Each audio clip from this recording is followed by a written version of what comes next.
Truth Media baada ya kumalizana na Bandu Baba Bay, sasa nipo na Mwananchi Simba Sports. Simba Sports.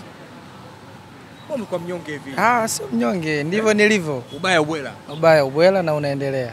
Umesikia taarifa ya Young Africans kuwa wanaenda kasi. Kubwa zaidi wanalalamikiwa dabi ya Kariakoo ghairishwa Machi 8 ilitakiwa kuchezwa siku ya Jumamosi. Lakini wao madai yao ni kutaka pointi 3. Msimamo wao hawana mechi nyingine tena ya dabi ya Kariakoo. Wewe kwako ubaya ubwela unasemaje? Unajua katika nchi hii kuna vitu vya kuchekesha. Na kama kuna watu ambao wanaotoka katika mataifa mengine inabidi waje kwenye nchi hii ila jionee vitu vingi ambavyo vitakawafurahisha kwenye maisha yao. Unajua kuna vitu vya kufikirisha ambavyo ukiwa kama mdau wa soka na mpenzi wa mpira lazima kwanza uanze kuelewa mantiki ya wao kutaka kwenda kasi na kuzidai pointi 3. Je, wanatumia kigezo gani cha kuzidai hizo pointi 3 na kanuni ipi ya kudai hizo pointi 3? Kanuni wanaoitumia wao kuwa wao walipeleka timu uwanjani siku ya mechi, lakini pia wanasema kuwa bodi ya ligi imegairisha mechi kinyume na kanuni. Sasa kuna mambo mawili ya kuzingatia. Kitu cha kwanza lazima ujue ili upate pointi 3 ipo kanuni inaelekeza ya utaratibu wa kimchezo uweze kufanyika. Umeelewa? Timu ifike katika muda husika, siku ya mechi na masaa husika, afu ikae ndani ya dakika 30 na haikai ndani ya dakika 30 siku hiyo ndani ya pichi. Pia pawepo kuna kamishna wa mchezo wa siku hiyo na referee ambaye ndio atakao wawezesha kupeleka ripoti kwenye bodi ya ligi waweze kupata pointi 3. Cha kwanza hicho hawakukifanya. Licha ya hicho, kabla ya wao kwenda uwanjani tayari mechi saa 8 washapokea taarifa ya kuahirishwa kwa mechi. Sasa ukizingatia katika hivyo vitu viwili, cha kwanza mechi iliahirishwa saa 8 kutokana na taarifa ambazo mechi commissioner alizipeleka katika kikao kilichofanyika kuanzia saa 1 asubuhi kikamalizika na hisi kwenye saa 5 saa 6, ambapo hapo ilikuwa kuna TFF, bodi ya ligi na baadhi ya mechi commissioner na marefali waliokuwa hapo. Baada ya kupitia mashauri yaliyopelekwa pale, wao kama bodi ya ligi ambao ndio viongozi wanaoongoza huu mpira na waliochaguliwa na vilabu vyote walijiridhisha na sababu zile, wakatoa taarifa kwamba mechi imefanyaje, imeahirishwa. Lakini wanachosema kuwa hakuna sababu kubwa au iliyopelekea mechi ile kuahirishwa. Hawajapata sababu maalum ya kwanza mechi kuahirishwa. Ukisema hakuna sababu au nadhani taaluma zao ni ndogo. Yaani ufahamu wao kimpira ni mdogo, na kama ni mkubwa basi wana miemko na si kufuata taratibu na kanuni za kimpira. Ujue kiongozi wako yeye ndiyo anayetambua na kujua kosa hili au jambo hili lina ukubwa kiasi gani. Je, wanajua nini ambacho mechi commissioner likipeleka pale? Cha kwanza hawakuwepo kwenye kikao, hawezi kujua, si ndio? Na kama hawezi kujua, huyu kiongozi uliyemchagua wewe na kumpitisha kwa kula nyingi, yeye ndo kaamua, na yeye kaamua kulingana na taratibu za kimpira na kanuni zinazomuongoza. Ukisoma kanuni ya 34(1) kifungu cha 3 ambao wametumia bodi ya ligi. Sawa, nasema mchezo unaweza ukaahirishwa au kusogezwa mbele kulingana na sababu zozote. Zipo sababu zilizoainishwa, zipo sababu ambazo zilizoainishwa na kuna sababu zingine ambazo hazijainishwa. Waliposema kwa sababu zozote walizimaliza. Kama wangesema kila sababu maana yake pale pasingetosha. Kwa zipo sababu ambazo zinaweza zikaja za kiusalama. Lakini sababu kubwa pale inaonekana iliyoanzishwa ni Simba Sports Club waweza kuzuiwa kufanya mazoezi yao siku ya Ijumaa ya Machi 7. Mazoezi yao mwisho majira saa 1 katika dimba la Benjamin Mkapa haweza kufanya. Ile ndio iliyopelekea kuweza mechi ile kuahirishwa. Maana Simba waliandika barua baada ya pale wakisema kuwa wao hawataleta timu siku ya Machi 8, siku ya mchezo wenyewe. Simba walitishia tu. Lakini naamini kama bodi ya ligi na taarifa ambayo iliyopelekwa mechi commissioner kama walivyokuwa naongea kwenye kikao, kama ingewaridhisha ya kwamba hapakuwepo na jambo lolote la kuweza kuahirisha mechi au kusogeza muda, maana yake mechi ingeendelea kuwepo na Simba wangeingia. Kumbe nyinyi Simba mlikuwa mnatikisa kiberiti. Tunatikisa kwa sababu matukio yamekuwa kijirudia mara kwa mara. Zidi ya KMC kwenye uwanja wananilia hapo ilijitokeza swali kama hilo. Ukienda Pamba kule ilijitokeza. Simenielewa. Sasa ukiwa mkubwa lazima ujaribu kutafuta namna ya kuweza kusaidia mpira wa Tanzania. Kumbe nyinyi Simba hata bodi ya ligi wasingealisha mechi mlikuwa mnapeleka timu. Tungepeleka kwa sababu Yanga si timu ya kusema inatusumbua. Yanga sio timu ambayo unasema inatusumbua.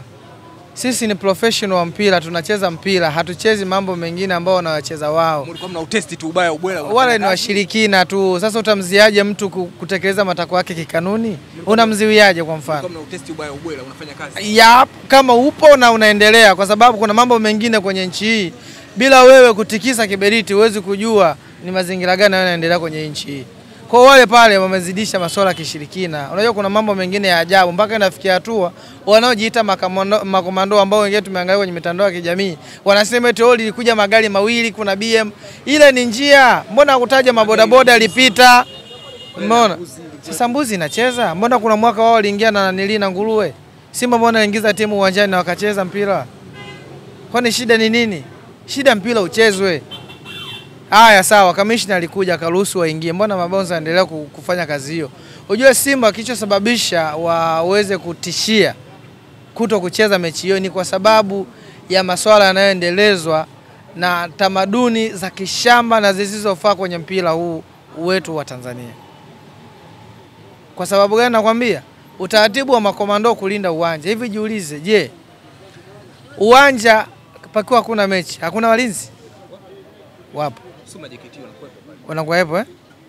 Haya, uwanja kama kuna mechi, askari polisi hawapo? Steward ambao wanahusika na bodi ya ligi kama wenyewe ambao ndio wa mechi hiyo, wanaoipanga mechi hiyo, huwa hawapo? Hao makomando wapo kwenye kanuni gani? Mpaka uweze kufikia kupata mamlaka kubwa ya kuziwia timu ngeni kufanya mazoezi. Lakini tulisikia kauli ya mjumbe wa bodi ya Young Africans Alex Ngai. Yeye alisema kwa watu hawa hawatambui. Hawatambui. Na kama hawatambui na Simba ndio maana katika barua yao kisoma vizuri alisema sisi hatutocheza mechi hiyo mpaka hawa tutambue wametumwa na nani na kwa faida gani. Si umenielewa? Wachukuliwe adhabu yao. Kama hawatambuliwi, manake kama siku ile wala angepata adhabu, Simba ingepeleka timu uwanjani. Lakini kwa sababu ya mazingira mengi ambayo yalipelekwa pale na vielelezo vya mechi commission ndio hivyo visababisha mechi kufanyaje? Kugailishwa. Ndugu yangu, kauli ya Haji Sande Manara juzi umeisikia? Yule ni mlopokaji tu. Nimemfuatilia na nimemsikiliza. Unajua kuna vitu vingine sijajua ni ushabiki. Yaani anasema yeye anaofahamu mpira, ameufuatilia mpira, amekuwa kwenye mpira, lakini kuna vitu vingine ukifuatilia vya Haji Manara inakuwa ni propaganda kama za kisiasa zisizokuwa na manufaa kwenye mpira wetu wa Tanzania. Ujue katika maneno ya kila mtu, hata mimi ninapoongea hivi, unapowapelekea walaji, unaposikia maneno yangu haya, kwa watu wenye akili timamu na wenye kutafakari na wenye kuchuja aina ya sentensi na maneno unayoongea, huwa anapata tafakuri na maana halisi ya jambo linalozungumzika. Ananukuu baadhi ya maneno yaliyozungumzwa na rais wa TFF. Ya, yule ni rais tena hala kubwa, asishushe ikawa ndogo. Ni rais kwa sababu ana mamlaka kamili kwenye mpira. Sio ya kinchi, kwenye mpira yeye ndo final say ya mwisho. Ni rais wa TFF. Yeye ya rais wa Sekafa pia mjumbe ya CAF. Sasa yule alichokizungumza, kuna watu wanataka kuharibu nini? Mpira. Kama kuna michezo yao wanayocheza, waenda wakacheza nini? Sinema. Kwani ulisikia kuna neno ambalo aliandaleti tasnia ya sinema? Lakini ukimsikiliza Haji Manara anasema kwamba watu wa tasnia ya sinema maana yake inabidi hao watoe tamko, wanawashinikiza. Sasa watoe tamko kwa kigezo gani au kwa jambo gani? Kwani yeye alikashifu kwamba hao waigizaji ya kwamba hakuna wanachokifanya? Rais kaekti sinema kwa ajili ya kutangaza uchumi wetu wa Tanzania. Hizi zinaweza zikawa ni hasira tu kwa Haji Manara kwa ile sakata lake la kufungiwa kipindi kile. Inawezekana 100%. Inawezekana kabisa. Kwa sababu mambo aliyokuwa anayazungumza maana yake bado ana hasira. Sasa alitegemea baada ya kuachiwa kile kifungo cha miaka 2 na kulipa ile faini atarudi kuwa msemaji wa klabu ya Young Africans, lakini injinia akamtolea nje. Kwa bado ana vitu viwili vinamtafuna. Mmoja ameondolewa kwenye nafasi yake ambayo alikuwa hapo kipindi kile, hajarudishwa, pamoja na kuondolewa kwenye kifungo cha mpira. Yupo tu kama shabiki na mwanachama mwingine, hana lolote, ni kidampa tu kama vidampa wengine. Kwa hiyo sasa unaona bodi ya ligi ikipanga tarehe nyingine ya dabi ya Kariakoo kuweza kuchezwa. Young Africans unaona wakicheza au dabi hiyo unaona ikipigwa? Sasa wewe labda ndugu mtangazaji au nani uliza swali hili, wewe unaonaje? Kuna kitu kinachoshindikana kwenye nchi hii? Kwa sababu msimamo wao wamesema wao hawana dabi nyingine tena na Simba. Hawana dabi. Basi kuna mambo mawili ya kuchagua. Moja, wapoke alama 3 na kulipa faini. Sawa? Kama hawatopeleka.